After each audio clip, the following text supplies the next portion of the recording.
I'll read some poems from my book, Fort Red Border, which came out this year, my first book. You have made a career of not listening. God has spider skin and lives in secret trees. I have stood beside you saying this as you reach into the cupboard for another stack of dry noodles. You eat them with the dead still on, with the sticky deadness still on, because you always throw out the foil package of seasoning. So the noodle brick just loosens slowly in a flat brine of city water, just squats and spreads in the center of the frying pan like a washed-up boxer or a stranger's face disappearing into morphine. After the fight, the boxer wraps a towel around his hips and walks into his manager's office. Some boys wipe $50 worth of sweat from the ring, then head to the all-night diner smelling like stacks of thumbs. Meanwhile, dollar bills are blooming in the stranger's lonely raincoat pocket. It is 5 a.m. There are places you will never go with me, no matter how many times you ask or how hard you eat. Secret Ninja. You thought you saw me, but you didn't. I wear black turtlenecks, black panties, live in a tall cave. You don't know where my cave is, but I come out every day to buy mustard and relish. See what a man walking away from me, no good. Smash him with a loud smash. Smash his metal table and cards, good. Down in my cave, put on my Seahawk gear.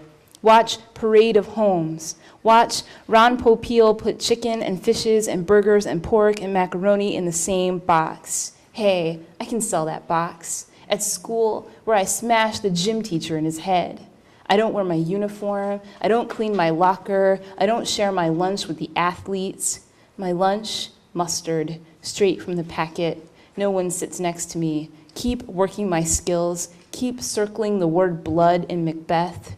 Good. It takes days. It takes days. This will darken the cabin. Halfway through my plate of tiger prawns, Redford returns from the cockpit tour. Such a face, he says. Were you this soulful as a child?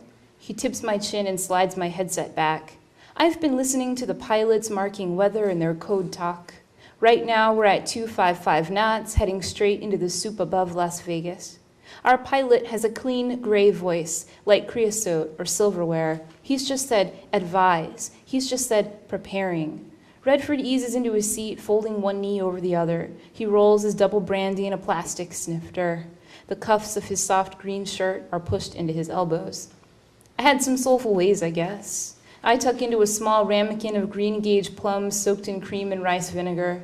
At the edge of my vision, Redford lifts his spoon, considering the loose pyramid of Asian jungle fowl on his tray. I pick up a tiny package of salt. Know what I used to do with this? I reach across Redford's lap, taking a lengthy swallow of brandy from his glass. At night, I'd eat this. It was a thing. I'd pour a whole bunch in my mouth, and then I'd chew until my tongue opened. For the first time, I noticed how it's very quiet here in first class. I drain the brandy, listening to the hum-hum of the cabin lights against my gulps. Below us, Las Vegas, is an orange watch glass someone shattered. I think about the neon people down there, the funny cowboy with tubes of brown light for a 10-gallon hat, and I think how hard it must be to make brown neon and how we still need science. After a moment, I feel Redford take the snifter from my hand. He lowers it into the circular depression in his tray. The plastic hazes where my palm is touched. Redford reaches over, snapping my tray into the seat back. Then he finds the place where my safety belt catches. He gently pulls until the belt tightens low and quiet on my hips. He keeps his palm on the buckle, and I settle back.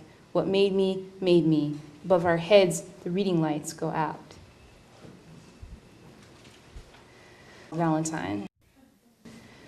Today, I met my favorite butcher again.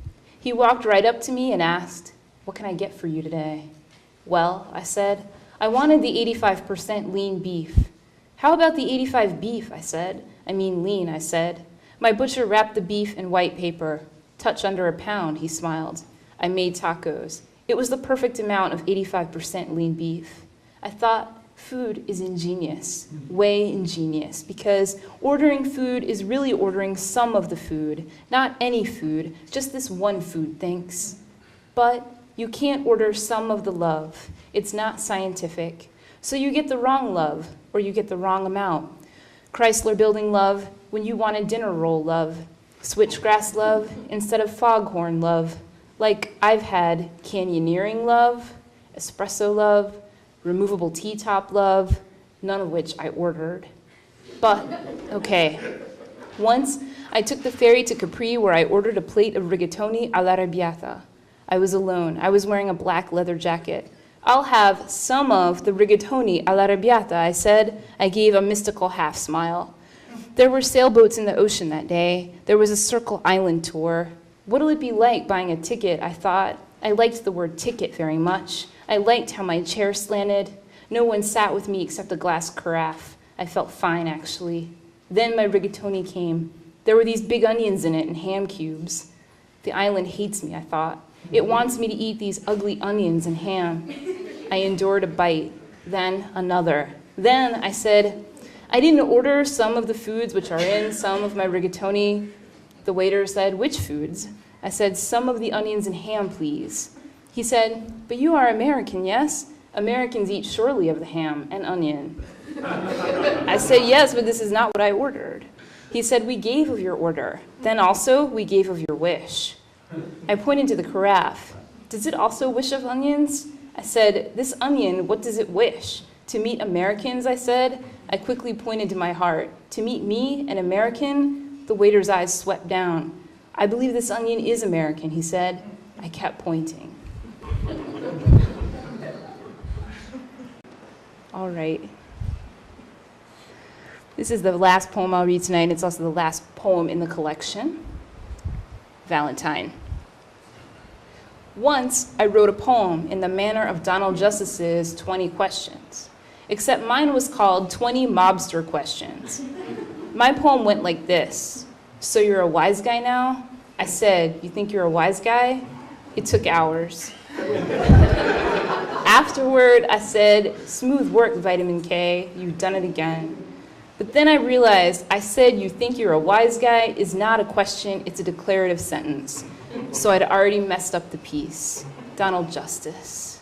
I'll never beat him on the terrain of grammar or elegance. I have to accept this. But writing about mobsters did make me feel more Italian for a while, which is nice, right? Of course, my relatives aren't in the mob. We don't keep those kinds of secrets, and we don't talk in question form. We just yell. It's because we don't like each other enough to get rhetorical. Growing up, I didn't know milk or cottonwood tree, but I could say, whoops, there's a swear word here. But I could say, may you shit an orb of fire from your diseased asshole in pristine dialect. Who else has that going for them? This guy I loved, he said, he couldn't see himself with a Mediterranean-style wife. My whole family's Anglo, he joked. I can't be the only one whose kids have too much hair. I didn't reveal my love for him then, but I felt sad anyway. I've never thought of how my kids will look. They probably will have lots of hair, but that's okay, I'll comb it for them. We'll have a dessert party, and the elderly will say, look at the beautiful curls on those babies. I'll gather my hands around my babies' heads. I'll let the moment go. Most people can't love you unless you remind them of someone else. You have to bring them close to you. You have to reach. When I'm reaching for someone, I feel light and fast enough to sprint for miles over the broken, empty air between us. I don't want to hurt anyone. Come in. Let me show you what I made. Right now, I'm shaking this powdered sugar over a fresh crostata for you. I'm putting on my reddest dress with the V in the back. I'm sweeping an armful of candles from room to room. This is my house. These are my towels and my maps. This is how you say towel in my house. Are you a wise guy? Here's a towel. So you think you're a wise guy? Here. Here's my arm reaching over you. It's just an arm. What's not to like about it? I'll tell you what I wish.